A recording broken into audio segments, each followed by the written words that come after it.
Hello friends, welcome back to MKP English. இன்றைக்கி நாம் நம்மளோட கிளாஸில் ஆக்டிவ் வாய்ஸ் பேசிவ் வாய்ஸை பற்றி தான் பார்க்க போகிறோம். அதுக்கு முன்னாடி இந்த ஆக்டிவ் வாய்ஸ் பேசிவ் வாய்ஸை ஏன் தெரிஞ்சுக்கணும், இங்கிலீஷ் பேசுகிறதுக்கும் இந்த ஆக்டிவ் வாய்ஸ் பேசிவ் வாய்ஸை பற்றி தெரிஞ்சுக்கிறதுக்கும் ஏதாவது சம்மந்தம் இருக்கா அப்படின்னு நீங்கள் கேட்கலாம். பேசுகிறதுக்குன்னு இல்லை, ஒருத்தர் பேசுகிற இங்கிலீஷை புரிஞ்சிக்கிறதுக்கே இந்த ஆக்டிவ் வாய்ஸ் பேசிவ் வாய்ஸை பற்றி தெரியணும். அப்படி தெரிஞ்சிக்கல அப்படின்னா நாம் அவங்க பேசுகிறத தப்பாக புரிஞ்சுக்குவோம். இப்போது ஒரு இன்சிடெண்ட் சொன்னேன் அப்படின்னா உங்களுக்கு நல்லா புரியும். ஆஃபீஸில் ஒரு மீட்டிங் நடக்குது. மீட்டிங் நடக்கிறதுக்கு முன்னாடி, ஸ்டார்ட் ஆகிறதுக்கு முன்னாடி திடீர்னு ஒரு எம்ப்ளாயி, அங்கே ஒர்க் பண்ணுற ஒரு எம்ப்ளாயி அந்த மீட்டிங்லேருந்து எழுந்து எல்லாருக்கும் கேக் கொடுக்க ஆரம்பிச்சிட்டாரு. அதை பார்த்துட்டு எல்லாரும், என்ன விசேஷம், எல்லாருக்கும் கேக் கொடுத்துட்ருக்கீங்க, உங்கள் பர்த்டேவா இல்லை உங்களுக்கு குழந்த பிறந்துருச்சா, என்ன விஷயம் அப்படின்னு எல்லாரும் கேட்க ஆரம்பிச்சிட்டாங்க. அதுக்கு அவர் என்ன சொன்னார் அப்படின்னா, அப்படிலாம் ஒன்றும் இல்லை, மீட்டிங் ஆரம்பிக்கிறதுக்கு முன்னாடி நான் ஒருத்தர்கிட்ட பேசிக்கிட்டு இருந்தேன். அவர் நான் ரொம்ப டயர்டாக இருக்கேன் அப்படின்னு சொன்னார். அதுக்கு நான் பசியில் இருக்கேன், ரொம்ப பசியாக இருக்கேன், அதனால தான் டயர்டாக தெரிகிறேன் அப்படின்னு நான் சொன்னேன். அதுக்கு அவர் என்ன சொன்னார் அப்படின்னா, you will be served cake in the meeting, you will be served cake in the meeting அப்படின்னு சொன்னார். அதனால தான் நான் எல்லாருக்கும் கேக் கொடுத்துக்கிட்டு இருக்கேன் அப்படின்னு சொன்னார்.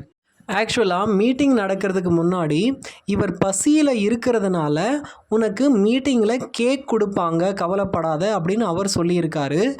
இவர் அதை தப்பாக புரிஞ்சுக்கிட்டு you will be served cake அப்படின்றத தப்பாக யூ ஷுட் சர்வ் கேக் அப்படின்னு புரிஞ்சுக்கிறாரு.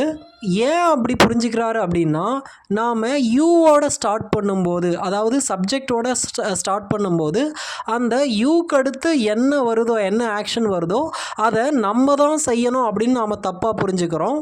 You will go to Tirupati அப்படின்னா நீ திருப்பதிக்கு போவ அப்படின்னு அர்த்தம். யூ வில் கோ ஷாப்பிங் அப்படின்னா நீ ஷாப்பிங் போவ அப்படின்னு அர்த்தம். அதே மாதிரி you will be served cake அப்படின்னா நீ சர்வ் பண்ணணும் அப்படின்னு இவர் நினச்சிக்கிறாரு. யூ வில் சர்வ் கேக் அப்படின்னா நீ கேக்கை சர்வ் பண்ணுவ அப்படின்னு அர்த்தம். You will be served cake அப்படின்னா உனக்கு கேக் சர்வ் பண்ணப்படும், அதாவது உனக்கு கேக் கொடுக்கப்படும் அப்படின்னு அர்த்தம். இவர் தான் அந்த கேக்கை மற்றவங்களுக்கு கொடுக்கணும் அப்படின்னு தப்பாக புரிஞ்சுக்கிட்டு மீட்டிங்கில் எல்லாருக்கும் கேக் கொடுக்க ஆரம்பிச்சிடுறாரு.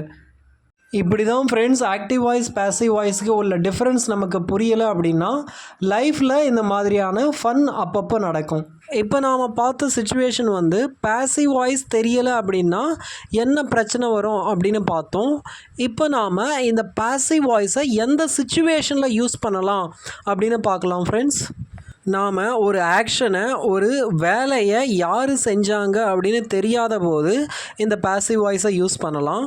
The window was broken last night.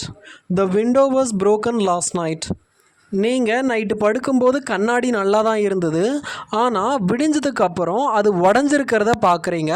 யாரோ கண்ணாடியை உடச்சிருக்காங்க, அது யாருன்னு தெரியலை. இந்த மாதிரியான சுச்சுவேஷனில் தான் நம்ம பேசிவ் வாய்ஸை யூஸ் பண்ணுவோம்.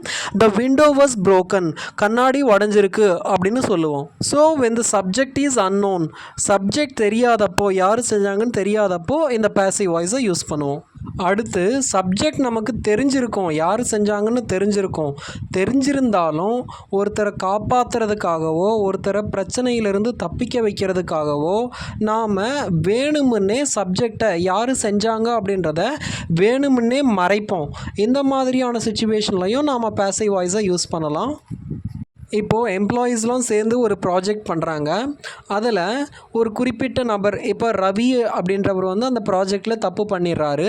ஆனால் அந்த ப்ராஜெக்டோட டீம் லீடர் பாஸ் கிட்ட போய் சொல்லும்போது இந்த மாதிரி ரவி தான் இந்த தப்பு பண்ணார் அப்படின்னு சொல்லாமல், இந்த ப்ராஜெக்ட் நடக்கும்போது சில தவறு நடந்து போச்சு அப்படின்னு அவர் பண்ண தப்பை, ரவி பண்ண தப்பை மறைச்சி சொல்லுவார். Mistakes where mat during this project அப்படின்னு ரவி அப்படின்ற பேரை மென்ஷன் பண்ணாமல் பேசிவ் வாய்ஸில் இதை மறைச்சி சொல்லுவார்.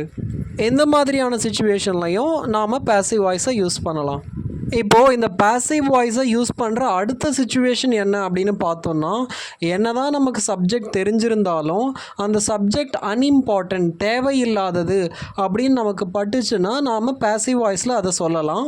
இப்போது முனிசிபல் ஆஃபீஸர் வந்து அவங்க ஏரியாவில் இருக்கிற ஒரு வீட்டில் இருக்கிறவங்கள பார்த்து கேட்குறாரு, என்னம்மா ரோடெல்லாம் ஒழுங்காக க்ளீன் பண்ணுறாங்களா இல்லையா அப்படின்னு கேட்குறாரு. அதுக்கு அவங்க என்ன சொல்கிறாங்கன்னா, ரோட்ஸ் எல்லாம் ஒழுங்காக க்ளீன் பண்ணுறாங்க. The roads are cleaned every morning.